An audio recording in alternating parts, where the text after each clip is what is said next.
अंकुश अरोड़ा जी, श्री गंगानगर से। राधे राधे महाराज जी। महाराज जी, जब हम पूर्ण निष्ठा व प्रतिबद्धता ईमानदारी के साथ किसी कार्य में या किसी व्यक्ति विशेष को चाहते हैं तो क्या वह चीज उपलब्धि संभव है क्या?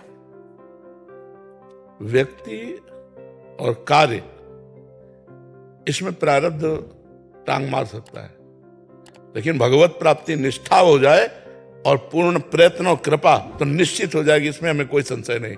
लेकिन सांसारिक व्यक्ति और सांसारिक कार्य की पूर्ति में प्रारब्ध बाधा डाल सकता है। अगर आपका अशुभ प्रारब्ध है तो आप लाख प्रयास करो, वो व्यक्ति आपके अनुकूल नहीं हो सकता, वो वस्तु आपके अधिकार में नहीं आ सकती, वो स्थान आपके अधिकार में नहीं आ सकता। प्रारब्ध प्रतिकूल हो गया तो नहीं। और भगवत प्राप्ति में प्रतिकूल हो जाए प्रारब्ध, तो प्रारब्ध की ऐसी तैसी, वो कुछ नहीं बिगाड़ सकता। भगवत प्राप्ति में कुछ नहीं बिगाड़ सकता, क्योंकि प्रारब्ध का केवल प्रभाव शरीर पर है, प्रारब्ध का प्रभाव हम पर नहीं है।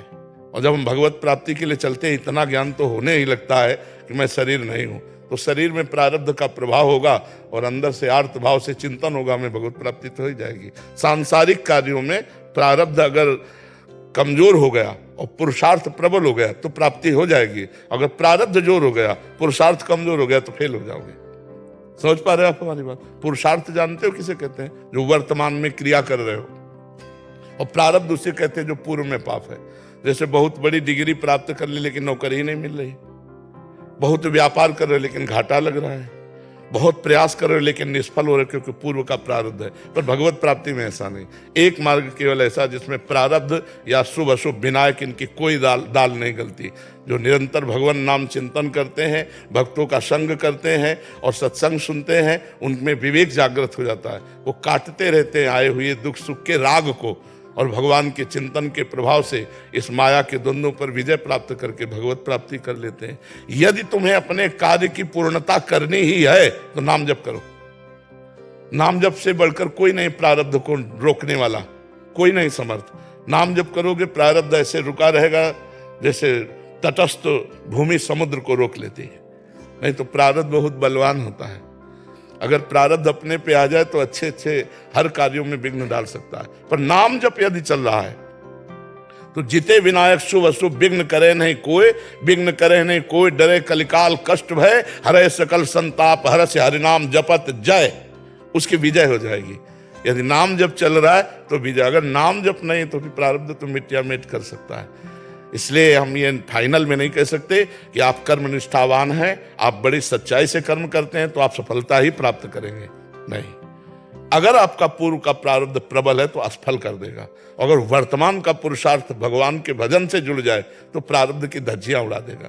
इसलिए हम सबसे प्रार्थना करते, जैसे भी बने वैसे राधा राधा राधा राधा नाम जप करो, तो नाम जप तुम्हारे सारे पापों को नष्ट कर देगा। नाम संकीर्तनम यस्य है सर्व पाप प्रणाशनम, समस्त पापों का नाश कर देगा। भगवान की शरण और नाम जप इस संसार से हर जगह विजय प्राप्त हो जाएगी, हर जगह। और अगर नाम जप नहीं, भजन नहीं, तो फिर ये पुरुषार्थ जो है प्रारब्ध से नहीं जीत पाएगा।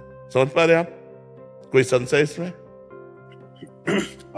अभी जैसे कोई उम्र है, जैसी उम्र है तो उस हिसाब से मन भी विचलित रहता है हर एक चीज में। आप हमें बताओ, अगर गोली चलाने का अभ्यास आपने जवानी में नहीं किया तो बुढ़ापा में निशाना लगा लोगे?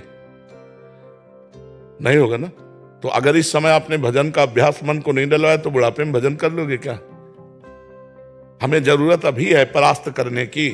काम क्रोध लोभ मोह मद मत्सर ये हमारे सामने आ रहे हैं ताल ठोक कर। हम गुरु भजन प्रताप से उनको परास्त करेंगे, सहेंगे, जलन को सहेंगे और भगवान के चिंतन में बढ़कर हम आगे बढ़ेंगे। लौकिक पारलौकिक दोनों उन्नति प्राप्त करने के लिए आध्यात्मिक की अत्यंत आवश्यकता है। बिना अध्यात्म के कूड़ा जीवन है, कूड़ा कोई भी हो, चाहे जिस पद में हो, चाहे जितना वैभव जमा कर लो, मरोगे तो न पद तुम्हारे साथ जाएगा और न चवन्नी बैंक बैलेंस जाएगी।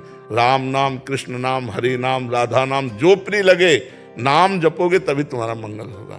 मन तो सबका भटकता है, क्या बूढ़े का नहीं भटकता? क्या आपको लगता है आप जवान हो तो आपका भटकता है?